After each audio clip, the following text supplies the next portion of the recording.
Halo saudara, dari Washington DC saya Helmi Yohanes dan tim VOA kembali hadir dengan serangkaian berita Amerika Serikat dalam segmen Sapa Dunia. Kami awali dengan serangan baru besar-besaran yang dilancarkan Rusia terhadap Ukraina dengan mengerahkan rudal dan drone yang tampak bertujuan merusak jaringan listrik Ukraina menjelang musim dingin. Rusia menembakkan sejumlah besar rudal untuk menyasar pembangkit listrik dan infrastruktur energi di seluruh Ukraina pada Minggu dini hari, sehingga menyebabkan terputusnya aliran listrik di Kiev dan setidaknya satu wilayah lain. Ini merupakan salah satu serangan terbesar Rusia dalam beberapa bulan terakhir yang menyebabkan warga mengungsi ke stasiun metro dan tempat-tempat penampungan. Pihak berwenang Ukraina mengatakan sedikitnya 5 orang tewas. Serangan terbaru ini menjadi sinyal ancaman Rusia untuk membuat jutaan warga tidak mendapatkan listrik di tengah suhu beku yang mulai mencengkram Ukraina. Sementara itu, ada pembicaraan intens mengenai kemungkinan perundingan untuk mengakhiri perang setelah Presiden terpilih Amerika Donald Trump mulai menjabat nanti. Presiden Ukraina Volodymyr Zelensky mengatakan ia yakin akhir dari perang ini akan semakin dekat setelah pelantikan Trump. Tapi Zelensky juga memperingatkan Ukraina harus tetap memiliki posisi kuat dan bahwa Amerika tidak bisa mengharapkan mereka hanya akan duduk dan mendengarkan. Saudara, Jerman akan mengadakan pemilihan umum pada Februari mendatang menyusul runtuhnya koalisi pemerintahan yang berkuasa. Jerman adalah pemberi bantuan militer terbesar kedua bagi Ukraina setelah Amerika Serikat. Dan pemilu Jerman bisa berdampak besar pada nasib bantuan bagi Ukraina. Warga Jerman akan mengikuti pemilihan umum pada 23 Februari, menyusul runtuhnya pemerintahan koalisi 3 partai pada awal November. Kanselir Jerman Olaf Scholz mengatakan dia akan mencalonkan diri kembali sebagai kandidat Partai Sosial Demokrat Jerman SPD. Tetapi partai oposisi utama Uni Demokratik Kristen (CDU) unggul besar dalam jajak pendapat. Pemimpin mereka, Friedrich Merz, ingin pemilihan umum digelar lebih cepat.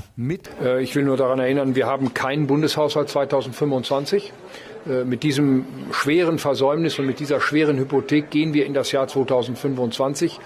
Koalisi SPD yang berkuasa runtuh, menyusul ketidaksepakatan tentang menaikkan utang baru untuk anggaran 2025, termasuk penyediaan bantuan militer ke Ukraina. Jerman adalah pemberi bantuan militer terbesar kedua ke Kiev setelah Amerika Serikat, memberikan sekitar 11 miliar dolar sejak invasi Rusia pada Februari 2022. It's bad timing for Ukraine, bad timing for Europe. It means Germany will be preoccupied with itself for a few months before we have a new government. Sementara itu, dalam sambungan telepon pertama dalam hampir 2 tahun, pada Jumat, Kanselir Jerman Olaf Scholz meminta Presiden Rusia Vladimir Putin menarik pasukannya dari Ukraina dan memulai negosiasi damai. Rusia mengkonfirmasi pembicaraan tersebut dan Putin mengatakan bahwa kesepakatan untuk mengakhiri perang harus mempertimbangkan kepentingan keamanan Rusia dan merefleksikan apa yang disebutnya realitas teritorial baru. Pemilu Jerman akan berlangsung hanya beberapa minggu setelah pelantikan Donald Trump sebagai Presiden AS. Presiden AS terpilih Donald Trump telah berulang kali mengatakan akan mengurangi bantuan militer ke Ukraina. Dalam laporannya, Reuters mengungkap bahwa penasihat Trump mengajukan proposal untuk menghentikan bantuan militer ke Ukraina, kecuali Kiev memulai negosiasi damai dengan Moskow.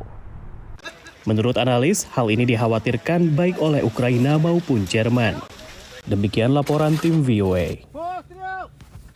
Beralih ke sejumlah bendungan yang selama lebih dari 1 abad menghalangi migrasi ikan di sungai terbesar kedua di California.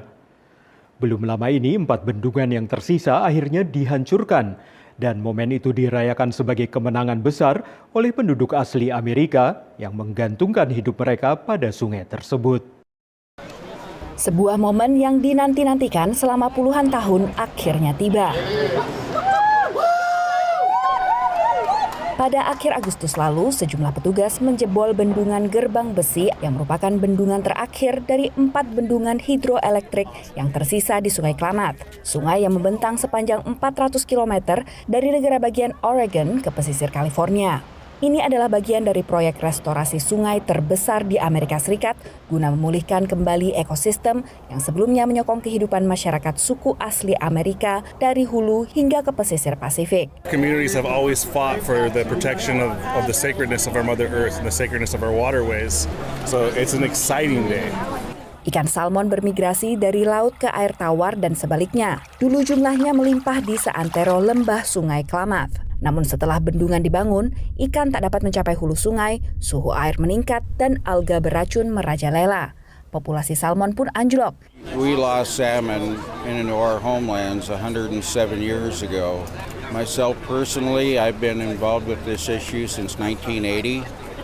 I hope to live long enough to see a salmon come swimming by my home in Chiloquin.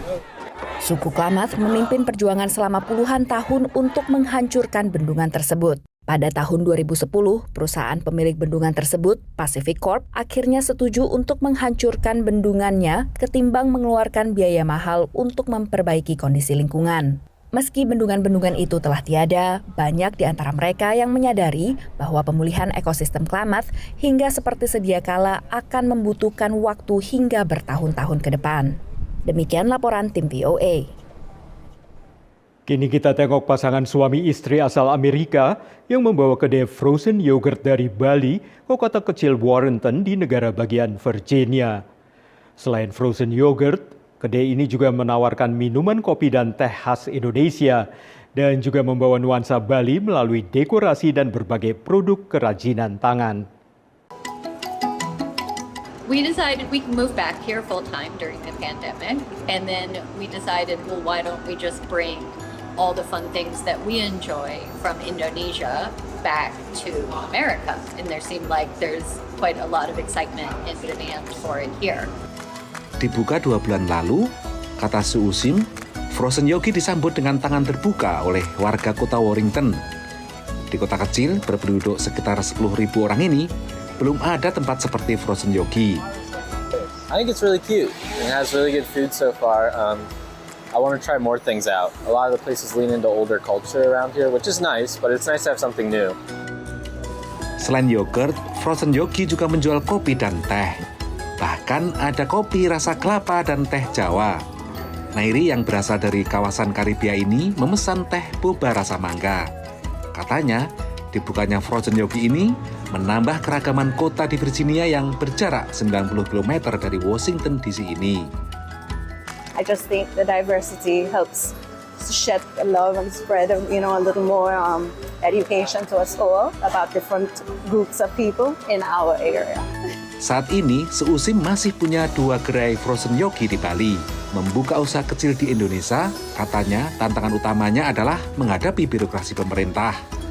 Sementara di Amerika adalah pemasaran, karena persaingan yang ketat. Pemerintah di Amerika selalu mendukung usaha kecil. I think that there is such a place for Indonesian businesses, especially Indonesia has the best food in the world. We should have an Indonesian restaurant in every town in America. Dari Warrenton, Virginia, Supriyono, VOA. Saudara, kami akan kembali dengan Sapa Dunia Senin depan. Terima kasih atas perhatian Anda. Dari Washington DC, saya Helby Yohanes dan tim VOA.